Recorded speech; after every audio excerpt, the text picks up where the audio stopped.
year's installment of our tradition here on this channel of reading scary stories together. Well, I read the stories and you listen, but we both get freaked out, ideally. So, tonight I have, getting hair in my face, I have 4 stories for you.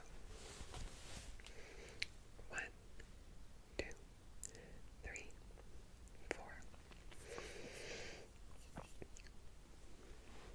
These are supposedly true, and I hope you enjoy. I just kind of feel like we should jump into it. One last thing I'll say is that I have my computer here with the stories, and I put it into dark room mode, so it's emitting a red light. So if you see the red light, that's what that is.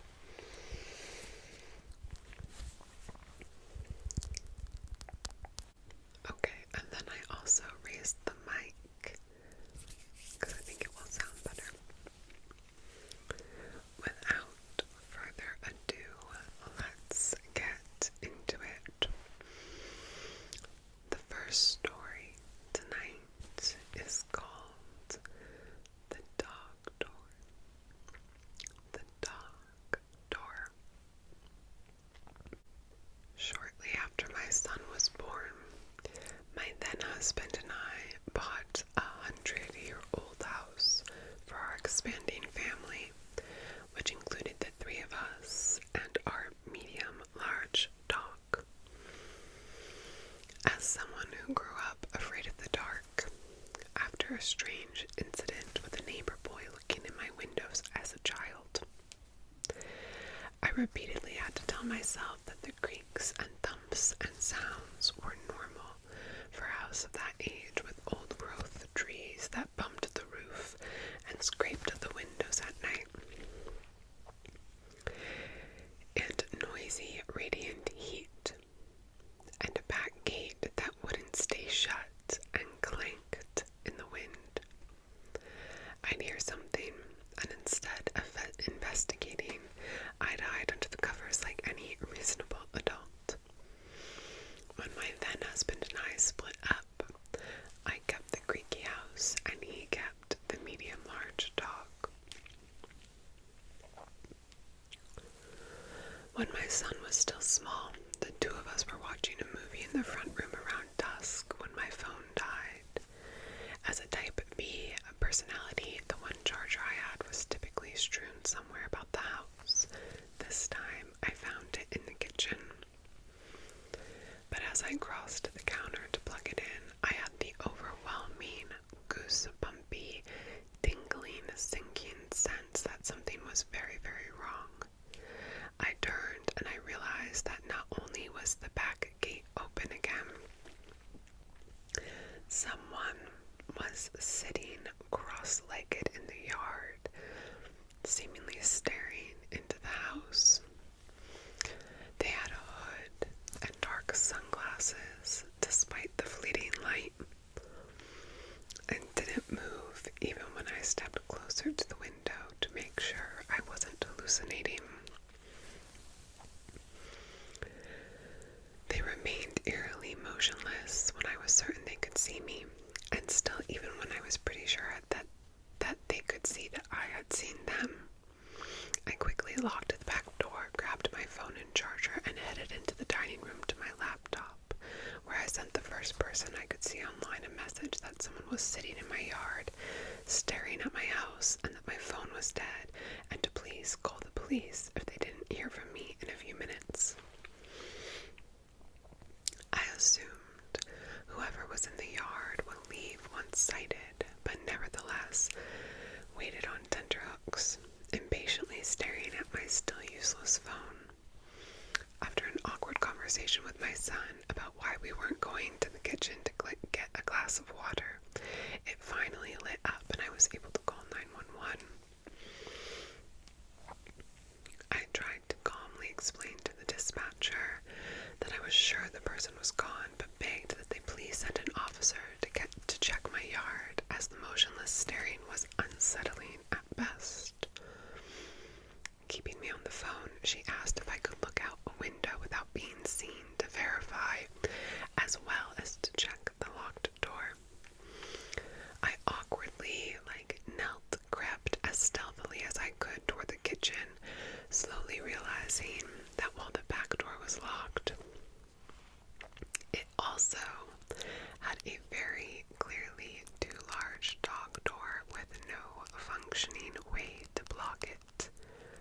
Panicking, I stood slightly in an attempt to scan the yard and came face to face with a hood and sunglasses staring at me through the window. At this point, I was incoherent as the dispatcher urged me to grab my son and hightail it to a locked room. I darted back to him and explained we need to go now, and as I pick him up, I hear the clear and unmistakable sound of the dog door slowly swinging open. I abandoned the house, leaving the front door wide open, and dashed across the street to pound on my neighbor's door. Once inside, they kindly paused their dinner party to distract my son while I stared across the street and messily sobbed about our very indoor cat that I had left behind. Not long after the officers arrived, they came through the side gate with hood and sunglasses in tow. They'd apprehended her, calmly sitting on my back step, her arm lazily, purposefully swinging in and out of the dog door. I boarded the dog door shut that night, but we moved shortly thereafter, as I was never quite sure after that if all the nighttime knocks and bumps and open gates I'd been hearing were actually just the old house. Okay, our second story is called Just Up the Stairs. Just Up the Stairs. Back in the late 2000s, I was in my early 20s and happily living for a few years as a broke expat in Berlin. One of my roommates, who was from the UK, and I were out late-ish seeing a band play, maybe around midnight or 1 a.m. And afterwards, we were headed home, walking through a relatively central but quiet part of the city towards a subway station entrance. We were in high spirits after a couple of drinks and a fun night out, not too drunk, just a little tipsy, and we were laughing and chatting, probably somewhat loudly, as we headed arm in arm towards the subway entrance, which was ahead of us down at the far end of a long, quiet street. It was late October or early November, and still warm enough for it to feel nice to walk outside, and the misty air hung in yellow halos under the streetlights. Just as a little gust of wind blew some leaves across the pavement in front of us, we both became aware of a figure walking ahead of us in the mist. From the back, it appeared to be an older woman, stooped over, carrying bags in each hand and walking with a very pronounced limp, sort of dragging one of her legs along behind her. We were speaking English, and nearly about to pass around her on the sidewalk when the woman cried out rather exaggeratedly in English but with a thick German accent, "Oh, help! Won't somebody help me?" She didn't sound frightened or worried so much as deeply demanding, and her tone of voice suggested she expected to be helped. My roommate tried to keep us moving ahead past her, but I softened and slowed down my pace because, after all, this was an elderly woman carrying her bags late at night, and she clearly couldn't walk very well. I asked what she needed help with, and she said, "It's my leg. Help me carry the bags. I live just over there." And she nodded towards an apartment building entryway a half a block up the street. My inner Good Samaritan instincts kicked in, and I responded automatically, "Oh, of course, we'll help you." My roommate seemed to some reason, but begrudgingly followed me as we each grabbed one of the woman's bags and carted them to the doorstep of the street. As the woman's face came into sharper relief underneath a nearby street light, I realized that she looked exactly like a witch out of a German fairy tale. Bent posture, a large wart on her nose, gray-white straggly hair, and she was wearing dark wool clothing with a hood. I was honestly taken aback by her appearance and nearly gasped out loud, but again, wanting to be polite, I pushed this to the back of my mind. Who cares what she looks like, I told myself. She's just an elderly lady who needs our help. When we arrived at her building's doorstep, to my surprise, the entryway door was ajar, which was not at all the norm in the neighborhood we were in. And she pushed it open easily, suddenly seeming to possess more strength than she had had moments before, and leaned forward to hold it open for me so that I could go in first and she would be behind me. She gestured up a dark and dingy flight of stairs and breathed, "Just up the stairs, just up the stairs." I froze in my tracks for a second in the doorway as my tipsy 23-year-old brain tried to puzzle it out. Logically, the polite thing to do would be to carry the bag up the stairs for this woman, right? But then again, all the hairs were standing up on the back of my neck, and the building's hallway and narrow staircase and the dim fluorescent yellow light looked awfully foreboding. I could just make out a doorway at the top of the stairs on the right-hand side that was also slightly ajar, leading into an apartment. An air of intensely stale, musty smoke wafted down the stairs, and then there was the tone of stark urgency in the woman's voice as she urged me to step fully inside and get up the stairs as quickly as possible. If I had to describe her tone, it wasn't too far from the voice of a cartoon villain rubbing their hands together while hatching a nefarious plan. As I stood in the entryway, tipsily trying to weigh the very bad feeling in the pit of my stomach against my lifelong fear of being impolite, I actually giggled at how absurdly horror movie-esque the moment felt, so much so that it couldn't be real, not a real threat, right? It was too spot on, so I must be imagining it. Fortunately, my roommate, who had seen more shit in her life than I had at that point, literally yelled out, "Oh, hell no," hooked her arm into mine, and pulled me out the door and down the street as quickly as possible. The old woman yelled disappointedly after us as my roommate whisked me across the street and down the subway stairs, back into the safety of a warm, brightly lit public space full of people. Once we had safely escaped, my roommate shared the two things that had set off definitive alarm bells in her head. One, she was certain that the woman's limp wasn't there initially as she walked ahead of us, and that it had only appeared as we got closer to her. And two, in her words, "As you stood in the doorway, I suddenly thought, what if she has a creepy adult son waiting for us at the top of the stairs?" Perhaps it was just our fanciful imaginations, but I have always felt grateful to my roommate's instincts for keeping us away from whatever was at the top of those stairs. The next story is called The Night Terrors.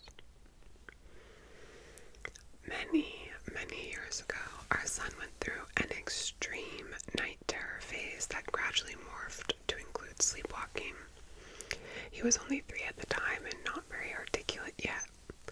He didn't seem to remember the night terrors and wasn't afraid of being alone in his room or even of going to bed on his own. Thither he would go without any prompting, and we'd go check on him and see his little sneakers neatly placed beside his bed and him curled up under the covers in his PJs.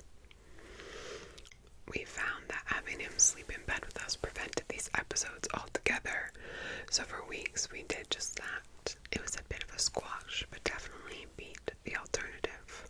But shortly after we resorted to this so-called fix was when the sleepwalking began.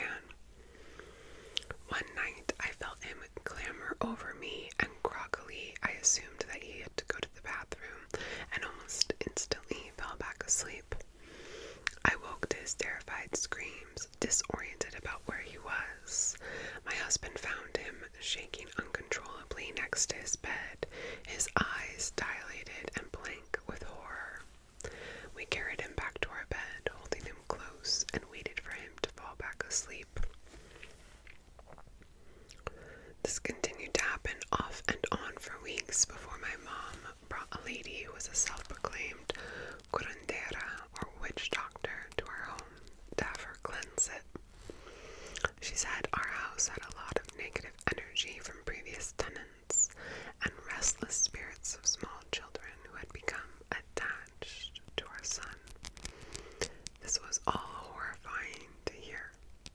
We had experienced odd things, but none more disconcerting than our son's night terrors. The night terrors stopped after cleansing, but other activity kicked up, and we continued to have our son sleep in our room, terrified that he'd have another episode. Some of these other experiences included knocks within the walls, doors opening on their own, pictures flying off the wall, doors slamming shut as you approached them, though no one was on the other side to have been able to slam them. We once experienced seeing the shadow of a person, a man, walking around the house, but when we peeked outside, there was no one there. The last straw was when both of us had the same nightmare, woke drenched in sweat and seeking comfort from the horrifying dream, only to tell it and realize that we'd been dreaming nearly the same thing. In the dream, we were across the street talking to our neighbors when they pointed out that our house was on fire. We looked back and saw that the house was enveloped in black smoke.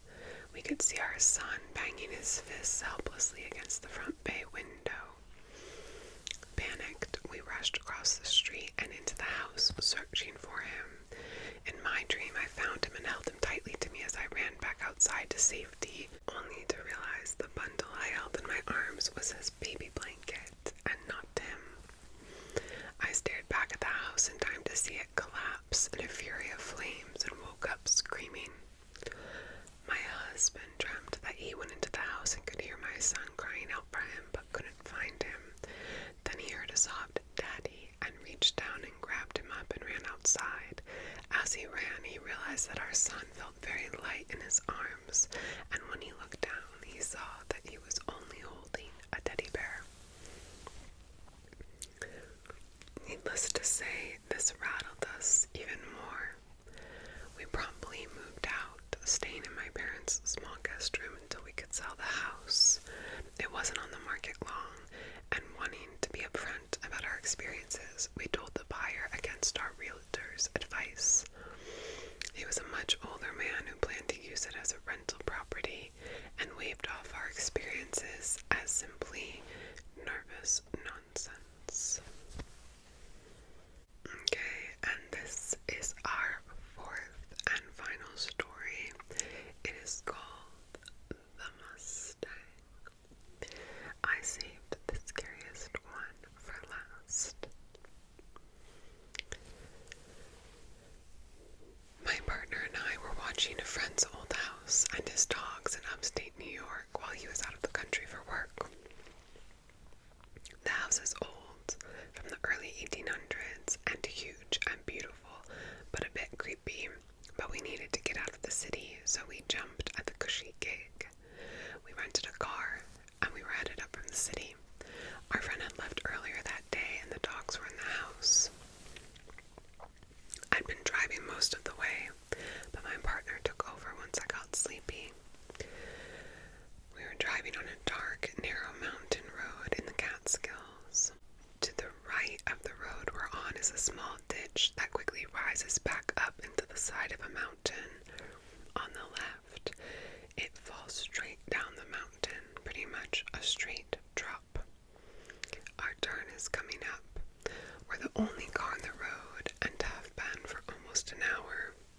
My partner puts the turn signal on, and we're turning, and then we suddenly hear this revving engine sound behind us, and this sports car, like Mustang or something, going probably 100 miles an hour, zooms up next to us and swerves to the right to overtake us and make the turn before we do.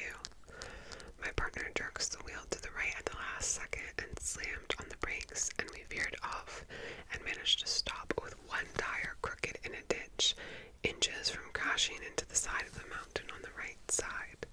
The other driver truly almost T-boned the driver's side of our car. We would have gone straight into the side of the mountain. While we're catching our breath, police lights and sirens screech up behind us and past us, chasing after the driver. We sat there in the car for a few minutes, just staring and breathing, talking each other down from how close we'd been to a fatal accident. We had both felt the rush of wind speed coming off that car, what would have been the impact force of it hitting us. We don't love cops, but we hoped the cop would catch him down the road, because we'd never seen or felt someone driving that crazy. After we cooled down, we scooted back onto the road, driving the last few miles towards our friend's house, and as we're going, a second cop car flies by, and then a third. We're thinking, holy shit, what is this? We're about a half mile from our friend's house when we see all three cop cars have pulled someone over. Great. They got him. But when we approached, we saw it was a giant pickup truck, not the Mustang that had nearly killed us. We slowed down and passed on the left. The driver of the truck looked really freaked out. We're staring at him because we're thinking, how could they mistake a truck for that Mustang? They got the wrong guy. We went a bit further and were approaching our friend's house up the road on the right, and I was looking up the directions our friend sent. Pull halfway into the driveway, get up and open the gate, etc. So we slowed down to open the gate and turn into the driveway, and just as we slowed down to pull in, on the other side of the road, parked, we saw the Mustang.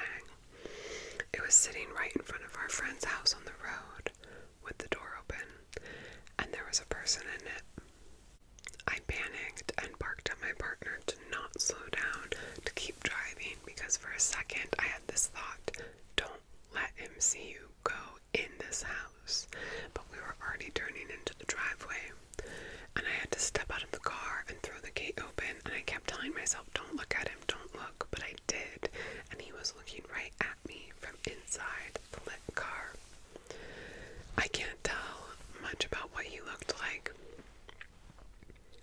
White guy, middle-aged maybe, but his expression, it was this blank stare of determination, like he couldn't see me fully, but right before I turned away, I thought he gave me a kind of snarl. I ran through the gate, closed it as soon as my partner drove through, and jumped back in the car.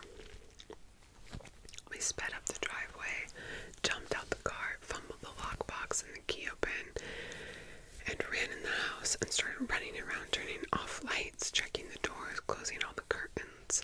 His dogs are freaking out, barking, but they're both little lap dogs, so it wasn't like they were going to protect us. We got all the lights off and each grabbed a dog and huddled by the front window, looking out the side of the curtain. The car was still there, the door still open. We could still see his shape sitting in the lit car across from the bottom of the driveway. And the thing about this gate to the driveway, it doesn't lock. It's just a little wooden country gate with a drop latch. He could easily come up to the house. We watched the light in the car at the bottom of the hill from the window for maybe 2 hours. We kept wondering where the cops were, why they pulled the other guy over when it was clearly this guy who was the psycho, and how long he would sit there across from the house until the light simply shut off. Or so we think. Neither of us was 100% sure, but we kept going over it, and neither of us saw or heard the car drive away. Logic won, though, and we convinced ourselves we must have missed it, driving away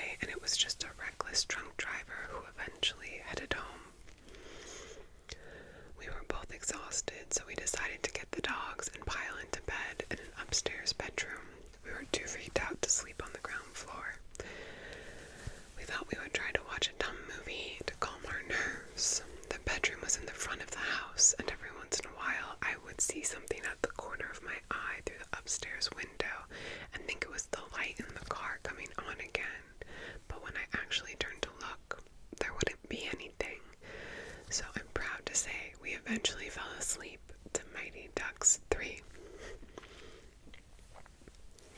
We both woke up at the same time a few hours later, maybe 4 a.m., and every light in the room was on, and judging from how lit the yard was out the window, every light in the entire house was on. We had turned off every light before we went to sleep, because we were terrified of someone seeing in, and there was a sound that at first I thought must be an alarm system, but once I fully woke up, I realized it was a howl, and it was coming from everywhere. It sounded like it was coming from the walls and the floor and the ceiling and the bed all at once. The tiny dogs were barking so hard, they actually sounded kind of vicious. I just thought, he's here. We had gone to sleep with the only weapons we could find in the house tucked under our pillows. My partner had a dull kitchen knife and I had a hammer. We grabbed them and started to get out of the bed, and then the light started to move. First, the 2 ceiling light bulbs and the 2 lamps started passing it around our room, and it went in a circle for about 2 rounds, and then the noise stopped, and the room went completely black. We could see the light in the hallway getting brighter under the door frame. The dogs got confused and stopped barking and slunk away from the door and went under the bed. Then the hallway light went out, and I could see through the window the reflections on the grass outside of other lights in the house flashing on and off. The porch light, the room next to and under us, and then all the lights cut off together. This is a house where the porch light is always on, and with emergency floodlights with a generator. This house can go off-grid if need be. This house has a full backup system, but there was nothing on. It was pitch black. Eventually, amid what the fucks and tears and bargaining about who was going to go check the house or flip the breaker switch in the basement, by the way, we fell asleep again. We came close to deciding we would both go to the basement, and then finally agreed neither of us would go to the basement. So we fell asleep again. The next morning when we woke up, everything was fine. The lights worked. The dogs seemed untraumatized. We were shaky as hell, but the sun was out, and it seemed like maybe we just had some great spiritual misunderstanding the night before. We wondered if it was collective hysteria from almost being in a wreck and being stressed from being in the city, and we felt dumb about our kitchen weapons. It was when we went into town to get coffee and groceries that we heard some people talking about a wreck. The night before, the guy in the Mustang had tried to pass the guy in the truck about 100 yards back down the road where we saw the truck guy pulled over. The Mustang guy had gotten too close to the edge and had driven off the mountain and died. Were there 2 Mustangs? Or was it a similar looking car? Did we imagine it? We had another week and a half in that house, and we slept with all the lights on. The hammer, the dumb knife, and both dogs every single night. I still haven't told my friend. He's back in his house, and he loves it, and if someone told me that shit, I